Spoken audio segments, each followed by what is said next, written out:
आणखी एक महत्त्वाची बातमी, पुण्यात इंधनासह इतर अत्यावश्यक सेवांची वाहतूक पूर्वपदावर आलेली आहे। ट्रक आणि टँकर चालकांनी संप मागे घेतल्यानंतर सर्व व्यवहार आपण बघतोय पूर्वपदावर आलेत।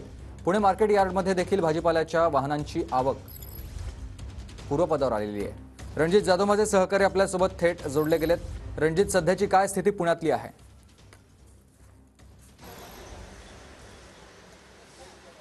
सुमित, कालच्या संपाचा परिणाम जो आहे तो पुणे शहर असेल किंवा जिल्ह्यावर इतका मनाव तितका पडलेला आपल्याला पाहायला मिळालेला नाही। काल मार्केट यार्डची परिस्थिती पाहिली तर रोज 1200 ते 1300 गाड्या आहेत, त्यापैकी फक्त 900 ते 1000 गाड्या ज्या आहेत त्या ठिकाणी आल्या होत्या, त्यामुळे कुठलाही मनाव इतका परिणाम झाला नाही। त्याचप्रमाणे आता आपण पाहू शकतो की काल आपण याच पेट्रोल पंपवर होतो, मोठ्या रांगा ज्या आहेत त्या भीतीने पेट्रोल डिझेल संपल या भीतीने ज्या आहेत त्या लागल्या होत्या।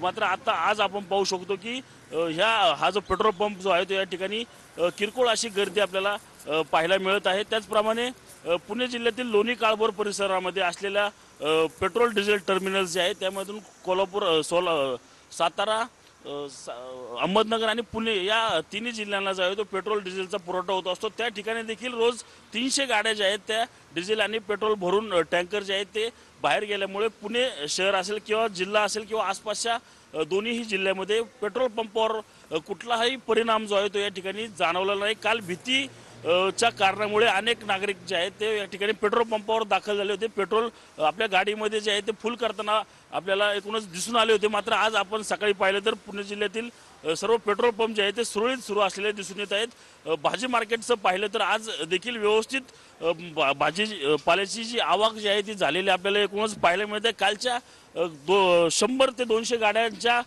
कमीच्या प्रमाणात जे आहे ते थोडंसं भाववाढ जी आहे ती झालेली आपल्याला एकूण छोटी पाहायला मिळते। मात्र बाकी पुणे जिल्ह्याच्या आसपासचा परिसर जो आहे तो आता पूर्वपदावर येताना आपल्याला एकूणच पाहायला मिळत आहे। धन्यवाद तुम्ही दिलेल्या सविस्तर माहितीसाठी रणजित।